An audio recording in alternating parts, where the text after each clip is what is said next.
When the AI gets to a point where it can close and do more complex support, which will eventually happen, it's inevitable that some jobs will be lost. That's inevitable with all AI. And a lot of people make the argument, well, AI is just a tool. Every tool has made more jobs than it has destroyed. That's different because this is a tool that can create itself. That's what the real difference is. And when AI starts to create itself, the jobs to create the AI, which is what people talk about when they say that technology creates more jobs than it destroys, won't exist anymore. So once that happens, which will probably be in the next decade, then AI is going to replace jobs. What do I have to say about that? I mean, it's inevitable. It's happening.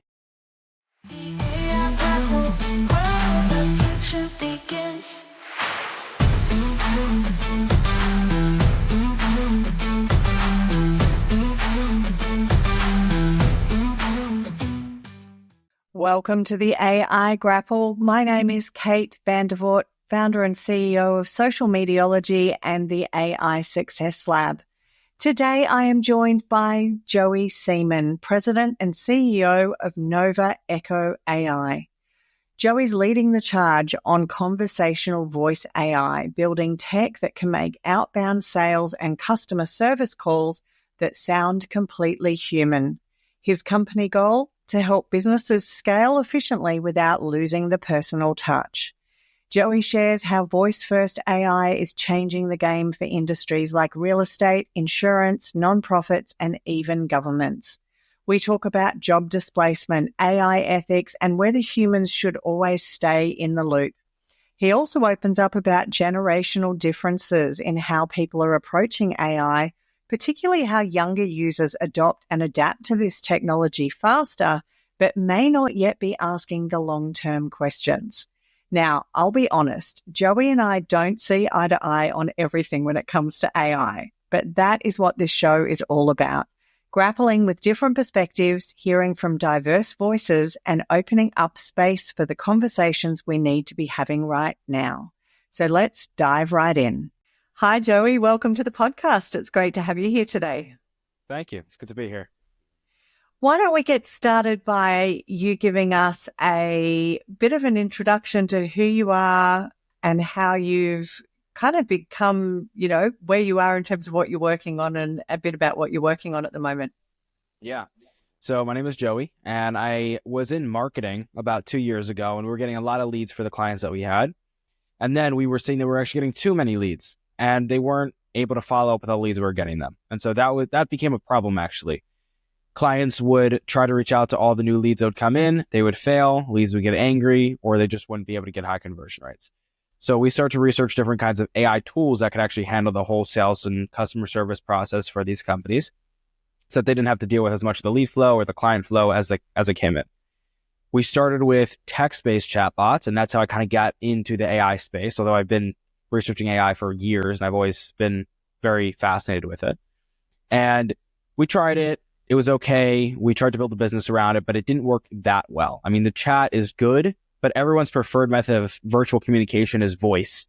That was obvious to me. People like to pick up the phone to get support. They like when people call them when they're actually interested in the product, and people weren't building applications for that.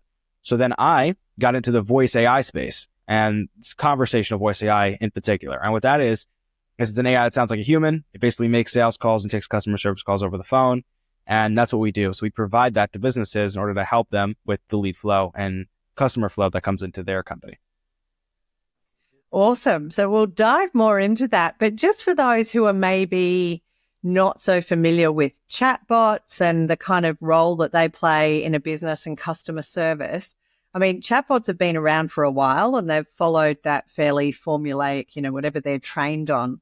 Can you talk to us a little bit about what generative AI has done to change chatbots and maybe how you made that leap, just a bit more detail about going from more of the chatbot into the voice side of customer service? Yeah. So a typical chatbot, like you said, has been around for a very long time.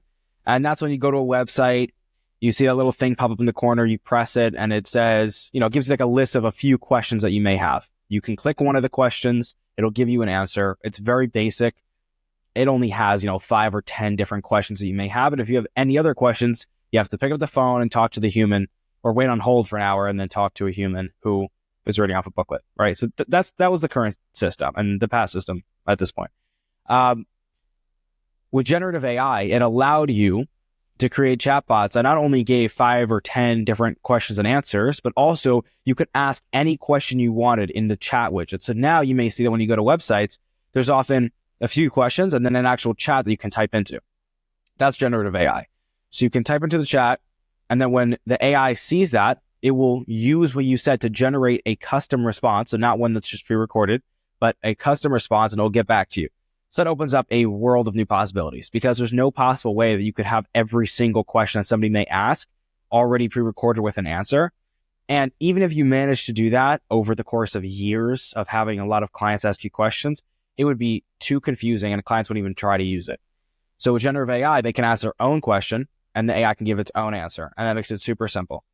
Now, all we did is we took that generative AI piece and we put it into voice. So then instead of people typing their answer, they could say, or typing their question, they could say their question over the phone, and the AI would be able to answer it very quickly, just like a normal human, and they wouldn't be able to tell the difference.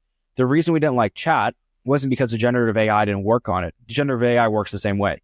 We didn't like chat because it was obvious that it was a robot and it didn't feel personal. So when you would chat, it would immediately answer you with this long paragraph. And it was like, come on, nobody writes that fast. It's not real. It looks pre-recorded. With the voice, it will actually say it back to you. So it feels like a human and it talks just like a human. And so with this technology, are you pretending that it's a human and it's actually AI, or is there some transparency around whether a person is speaking to AI or to a human? At the moment, it's up to our clients. So they can actually just go on there. They can choose what they want the AI to say or act like. So a lot of our clients will want the AI to tell people it's an AI. And some clients will just say, hey, I'm an assistant for this company, and they won't mention the AI part. And then you can choose that. If somebody asks specifically, are you an AI? You can choose what it says. And have you done some research on how distinguishable it is as to whether it's human or AI? Like, are people generally able to pick it, or are you finding most people do think they're speaking to a human? So what happens is when we tell somebody that it's AI and then they call it, they point out like little small things because they are looking for it. But when we're actually doing campaigns, over 95% of the people that we call don't even ask. They assume it's a human. They have no even inkling that it might be an AI. And same goes with customer support. And so this is doing both inbound and outbound. Is it answering phone calls for some companies, or is it mostly outbound sales calls? It's both. Yeah. So that was another thing that the voice added, because with generative AI over chat widgets, you could do customer support, but it's hard to use generative AI to do sales outside of voice. Because if you send somebody like a text message or an email and they reply, yes, you could reply with generative AI, but it's not that much more efficient than just using humans. But with voice, actually being able to call a ton of people and have a real-time conversation with them immediately after they fill out a form, for example, or if you have a list of leads, that sales use case is super, super useful only when you use generative AI. And is this, what kind of industries are benefiting most from this, or is it really anyone that's involved in outbound sales calls? I like to say that it's like a telephone. So like what industries benefit from the telephone? It's everybody. So this is a very big market. I think it's going to grow to be $1 trillion market because everybody uses the phone and everybody calls clients and everyone prefers phone calls, like I said. So we have a lot of insurance, a lot of real estate, collections, donations, home services, banks, government, and government could mean all kinds of stuff. But it's B2B, it's government as well. And there's just so many use cases. I could go on and on, but I'll stop there. And so I know you talk a lot about kind of AI's role in redefining human connection. So in a world where automation's absolutely increasing, how do we maintain, I guess, that genuine, meaningful interaction between people and AI? Yeah, I mean, meaning means something different when you're talking directly to a human versus an AI. It's never going to be the same, and it shouldn't be. It may sound the same, but it shouldn't be as meaningful. That's not the goal, I think. I want people to be able to find meaning in talking to an AI and find a use more than anything, because I see AI as a tool, not as another being. I think it could be dangerous if we start seeing it as another being. So it is a tool. We need to find use in it. If finding meaning is your use, then you should learn how to find meaning with it. And there's going to be AI applications, like, for example, an AI therapist that will be able to help with that. And that's another use case for the technology. And actually, I think it's a very powerful one, because not only will you be able to talk to something or somebody, but also you may not be billed by the hour, because the AI doesn't sell its time. It has infinite time, basically. So now you don't have to be worrying about somebody that wants to get rid of you after an hour if you don't pay them more, which doesn't feel very good. It doesn't feel very meaningful or welcoming. Another thing is you can train the AI on all the books and philosophy from all the people that you would like to learn from. So now, instead of asking your therapist to read a bunch of books, which is unreasonable in most cases, you can just input them into the AI. So kind of went deep there, but that's a use case that you can find a lot of meaning in with AI. In general, I think that the way people are going to keep meeting with each other is in-person interaction. That I think it's still like that today. It was like that before AI. I think it's going to be like that for the future. How people will find meaning with AI is by finding use cases where it can actually benefit their life in real ways, like a therapist. And so, I mean, this conversation could go in two very distinct ways right now. I'm going to try to cover both pathways. So one of the things I'm seeing a lot of, and this is something I've experienced myself as a consumer that drives me crazy, is getting stuck in these loops where you're clearly talking to some kind of AI or automation, and there's no kind of escape chute or way to connect with a human. So how do you get around that in your system if, for whatever reason, the AI doesn't understand the question, doesn't have an answer? Is there kind of some, button escape chute so that people can get out of the automation and connect with a human if they need to? Yeah. So there's a couple different ones, because that is a problem that has occurred. We've also put a lot of resources to make sure that doesn't occur. So the AI is very good at handling questions, and if it doesn't know the answer, creating an answer that makes sense in the context. And if it really doesn't know the answer and it can't answer it perfectly at all, then it can say whatever you want. But the use cases that we typically have are, one, let's book an appointment. It'll say, hey, we can book you in with a human, and on that appointment, they can answer all your calls. Or if you don't tell people it's an AI, we can book you in with our manager, whatever you want to say, right? And they can actually book an appointment over the phone. So it could say, hey, does Tuesday at 3 p.m. work for you so that you can learn more on a Zoom call? And it will say yes. It'll send the calendar invite. That's done. The other one is live transferring. This is more similar to what I think you're thinking of. And so depending on what the question is that you have, it can transfer you to a different person or a different AI agent that has that specific knowledge. And it can do all that seamlessly. And the third is it could say, actually, I don't know the answer to that, but if you have questions that I can't help you with right now, you could go to www.answermyquestion.com or whatever. So it can send them to a website. It can even text them the link to that website after the call. And you talked about therapy, and, I'm really heartened to hear that there are kind of pathways and you've clearly thought that through. You talk about therapy being a potential other use case, and we've talked about that a lot on the podcast with people working in that mental health space. And I think you're right. I think there's, some huge benefit, particularly in between sessions, to gain support from, say, an AI tool. What other applications are you thinking about already in terms of the voice technology with AI outside of outbound sales? There is so many. I mean, it can literally be used for anything that you do phone calls for, even some things that we haven't used phone calls for yet because it's completely inefficient. But donations is a big one. There's a lot of people in the government or that want to get into the government, and they want to get donations.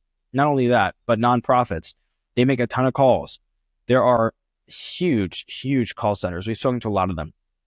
Thousands of people. All they do every day is just dial numbers, get donations, and it's completely inefficient. A lot of nonprofits will spend like 80 cents or 70 cents on the dollar just collecting a dollar. Like, that's not the most efficient ones for sure, but it's some of them, and it's ridiculous. That means when you donate to a nonprofit, sometimes 70% of what you're donating goes to the overseas person that just calls you to try to pitch you on it. That's crazy. So with AI, that can be reduced significantly. That's better for the consumer. It's better for the nonprofit. It's better for the people that are helping the nonprofit. The only people that are losing is that company that's charging that 70%. Okay. I don't care. And if they wanted to, they can leverage our technology and they don't lose either. And then everyone wins.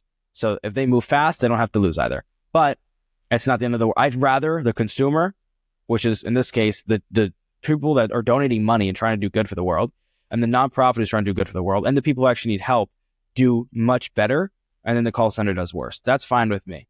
So yeah, that's another use case.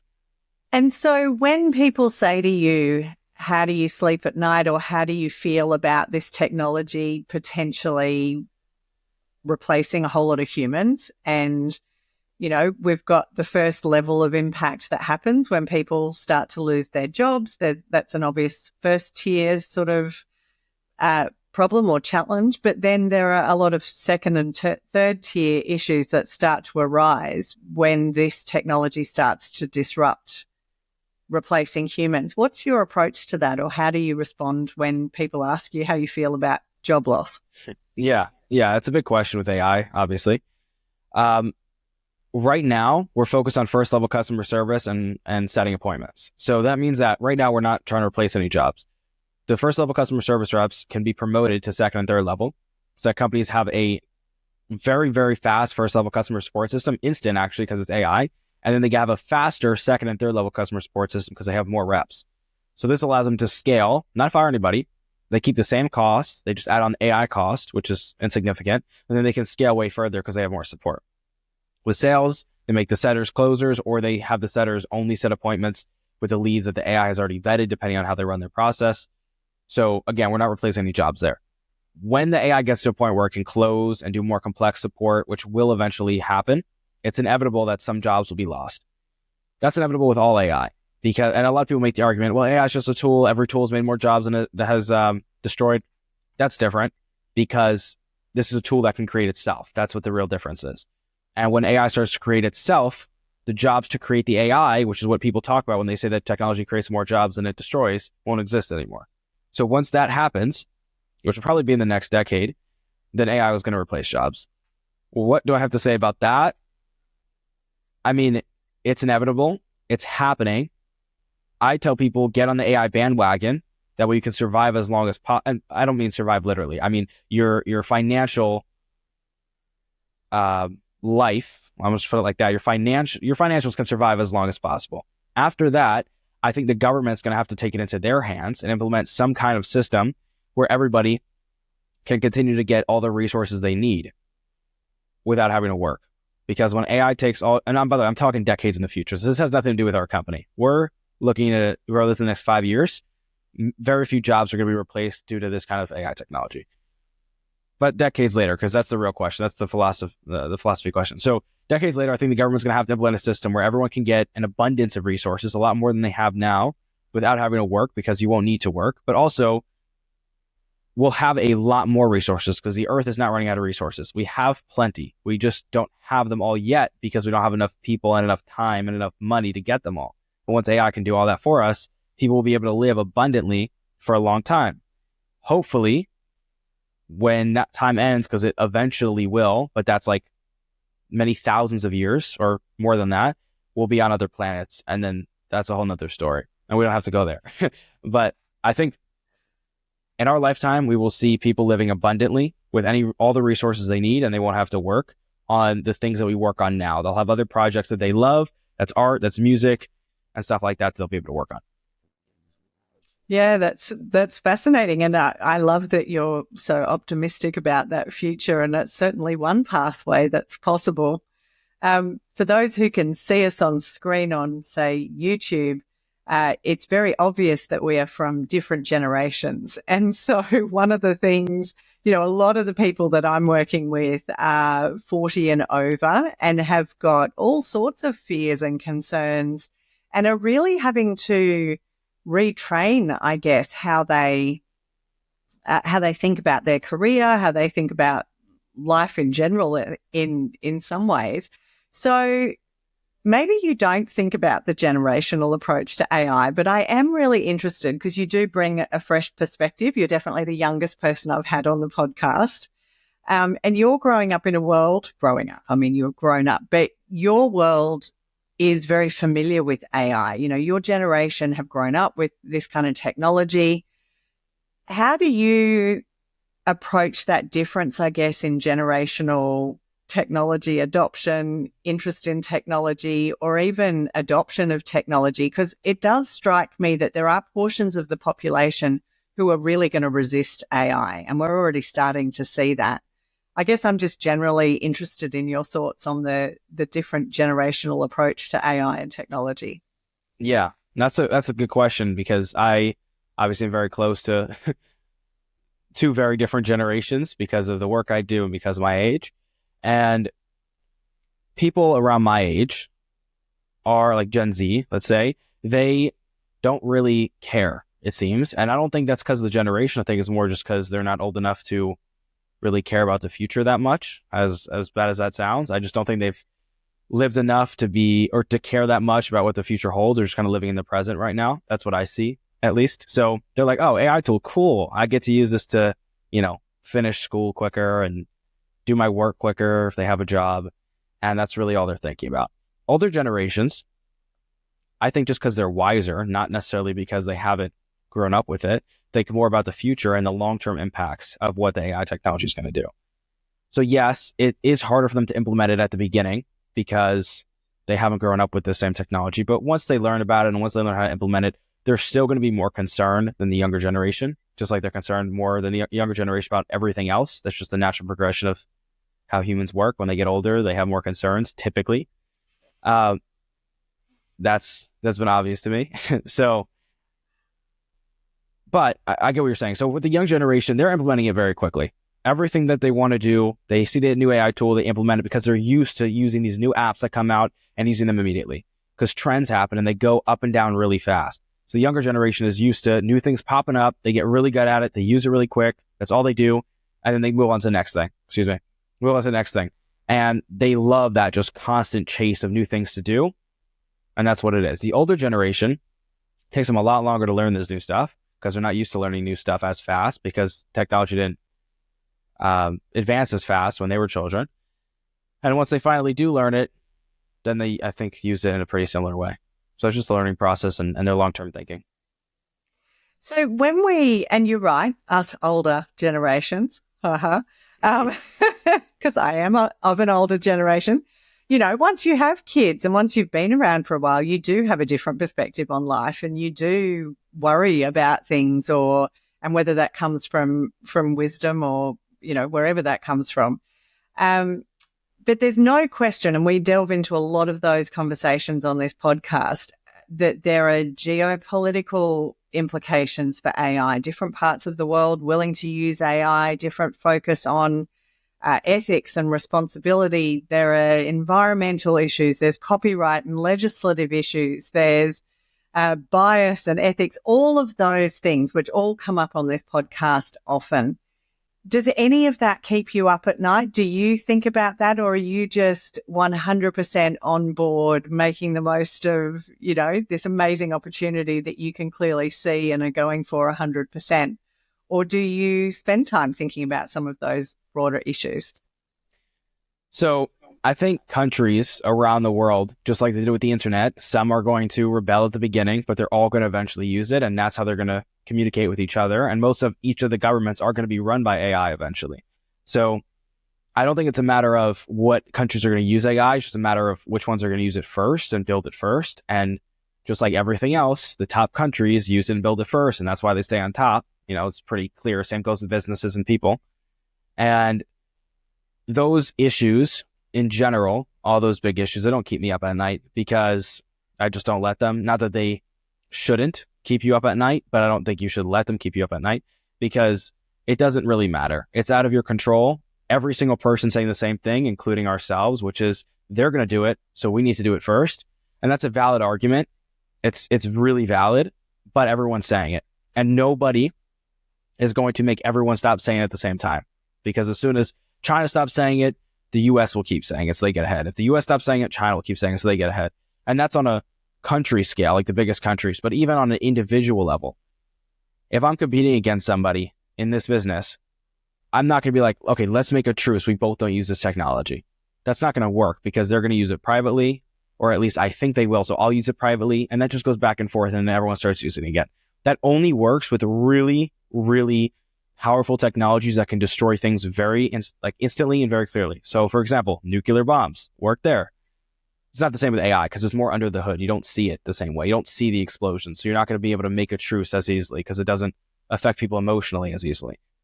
So if you can't stop it, then I don't think you should worry about it. That's just how I choose to live. I think you should make the best of what you have now. So the reality is, though, I mean, you can talk about nuclear bombs and there are all sorts of other things that could go wrong in the world that AI and some of the people I've had on the podcast have talked about the potential of an accidental tripping of a switch, if you like, or unintended consequences from implementing AI in decision making or how humanity is going to use AI. So where do you see the responsibility sits for that in terms of government, individuals? Because if we all say, oh, well, there's nothing I can do about it, it's not my problem. Whose problem is it? Because when we start talking about AGI and AI being able to self-generate and make its own decisions and potentially make decisions for the planet that we don't have control over, where does the responsibility sit with that around safety guardrails? So just to be clear, we definitely need to all be worried about regulating it, just not stopping it. We're not going to stop it. Things can still be regulated. But who needs to focus on regulation? The government. I mean, there's not much if that the we can government's do. going to be run by AI, then where's the Well, AI is going to regulate itself. I think humans will take themselves out of the loop, and I don't think they should, but I think they will. And that part, it's not going to happen by one entity. I think it's going to happen across the board slowly, which is why it makes it harder to control. The best thing that an individual can do to help regulate AI is just to, I guess, protest and show their voice to the people that are actually in control of it. Because unless you're running a multi-billion-dollar company that can actually build a powerful LLM that people will be using, and I'm saying LLM, but all different kinds of AI systems, or you're the government, then you don't have direct control over these AI technologies. So the only thing you can do is get together with other people and make it clear and make your voices clear that you want AI technology to be regulated in a certain way. There's that, or you can run for office and try to actually control it. But again, one person in the government is just basically protesting to the other people in the government. And then everyone as a group can vote, and that's how things get done. So one person is not going to be able to change everything unless they own one of these billion-dollar corporations. So, and even then there's boards. It's really not one person. What I would recommend is make your voice clear that things need to be regulated. Elon is now in the government in the US, and the US is basically leading AI. And he is very clear that things need to be regulated around AI. So I'm happy about that in particular. I think that he's going to help regulate AI technology. But just like everybody else or anybody else, the power could get to him at some point. And if it does, the same thing is going to happen where AI can become regulated for most people, but not for some, which is not what we want. Basically, what I'm saying is right now, humans build AI, that's it. We build AI, that's it. Eventually, we're going to build AI, AI will build AI. Then that AI will build AI, and it's going to go in a loop. But we need to be in that loop so that we can turn off the first AI at any point and turn off all the other ones. That's not exactly how it works, but, figuratively turn off all the other ones. Or we can adjust something to AI so that if something goes wrong, it can adjust itself and then adjust the other one, which will adjust the other one. And that way, as long as a human is part of that loop and is the first one in that loop, we can fix everything if the AI start to do something that we don't want them to do. Eventually, we're going to have AI is controlling that initial AI. I think that's where humans want to go, just because that's where our curiosity will lead us. But if we do that, then AIs will be in control of if other AIs will hurt us. And I am unaware, I don't think everyone's kind of unaware, if there's an AI that we can build that will be ethical because they feel like it's as ethical. I don't know if ethics is something that has to do with soul or if it's just something you can program. Nobody really knows. People have opinions. No one actually knows. And if we don't know that, we probably shouldn't experiment with it because it's a nasty test. So let's just keep humans in the loop. That's basically a summary of what I'm saying.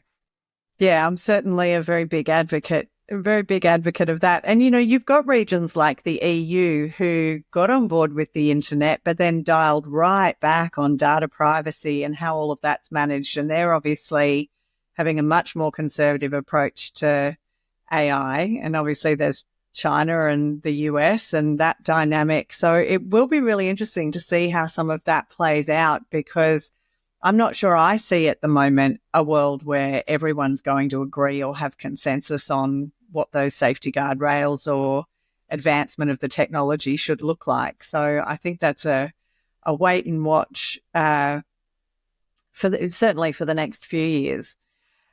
So, Joey, as you stand on the hill and you look out into the future, I mean, obviously you're an AI optimist and enthusiast, but what are you most looking forward to or excited about with the technology that's coming down the line? I'm really excited about voice AI.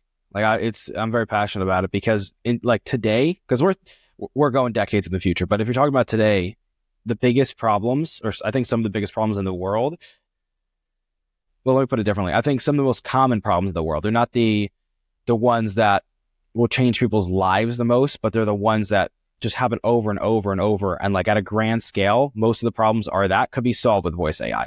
There are so many people that are super annoyed every day just because of bad customer service, or so many people that would like to get products every single day, but they can't just because of bad sales. And there's a lot of companies that are struggling every single day because of those same two things. And so, those are just sales and customer service. We already talked about this, a lot of other use cases for it.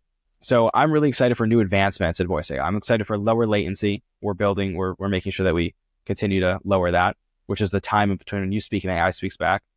We're excited to continue building better voices that sound more human-like. We're excited for more features that we're going to be releasing soon, not all of which I can talk about. How many Australian accents do you have in your suite of voices? Right now we got about 4, but we'll be adding more. Actually, one thing that we want to add is accents for very specific regions within different countries. And, that would be hundreds and hundreds or more. I don't know. I have to do the research. Probably more. But even when I clone my own voice, there's an Aussie twang that I'm sure is not in my voice that when I listen back to it, I'm like, it's not quite right. And, I love platforms like Notebook LM and the audio overview, but until they have Australian accents, there's limited potential for us to use that here. So I'm always asking the question, where are the Aussie accents? Exactly. Yeah. It's like 90%, but that 10% needs to be solved. So I'm just really excited for voice AI and the advancements. The voice and the latency are the two most important things. And then obviously more features that come out. And is this something that small businesses can access, or are you mostly working with large companies? What does the price point look like in terms of accessibility for business? So we work with all different types of companies. We have like small subscriptions, like just under $350 a month, $333 to be exact. And that is for like smaller businesses who just want to set this up themselves and use it to, instead of a sales or customer service team, because they don't have one. This is just like, let me just use this. That way I don't have to go make my friend do these calls or my partner do these calls. For medium-sized businesses who already have small teams set up, we can implement it in order to augment that team and again, just make it easier for them and have them be able to scale spending less money. So it works the best for medium-sized businesses, I would say, who have like small sales and customer service teams. And by small, that can mean a million things. What I mean by it is anywhere between like 2 and 100 sales reps that are on the phone and 2 and 100 customer service reps. That's like small, relatively, Then we have larger companies. So that's if you have, few hundred, a few thousand people that are on the phone for you, or that are doing customer support via chat, and you could switch it over to phone and make your customers happier. That is also a very big use case. Although these things take longer to implement with companies like this. There's a lot more testing that has to go into it, which is no problem for us, but it's not as quick of a solution for them. It also doesn't matter as much for them because they have a more of a runway with their cash and they're not as urgent. That's just how it goes. And similar thing with enterprises. So we have deals with all these different types of companies, and enterprises may have tens of thousands of people that are doing sales and customer support for them in all different facets. And we can have that all switched over to voice and have these people have other sales and customer service jobs that would be more useful to their customers and for the business. And I've seen some models where, there's a lot of analysis that's happening on the calls that then can be used for market research and, marketing in terms of dealing with customer pain points and challenges, and also then training of staff. Are you moving into that side of it as well? So internally, we're focused very much on sales and customer service, but we license our technology out as well. So we have some companies that will license it and use it for things like onboarding customers for their clients, something like that. Interesting. Well, thank you so much, Joey, for our conversation today. I was particularly looking forward to hearing from a younger generation about approach to AI. If people want to connect with you and your company, what's the best way to do that? They can connect with me on Instagram. It's my name, JOEY_SEEMAN. And our company's also on Instagram or on YouTube. It's NOVA that's no underscore, NOVAECHOAI. And our website is also novaecho.ai. Fantastic. Thank you so much for your time today, Joey. I've really appreciated the conversation. Thank you. Thank you for tuning in to the AI Grapple. If you enjoyed this episode, please share it with your friends and colleagues and subscribe on your favourite podcast platform. We would love to hear your thoughts, so reach out with any questions or comments about the show. Until next time, keep grappling with AI and stay curious.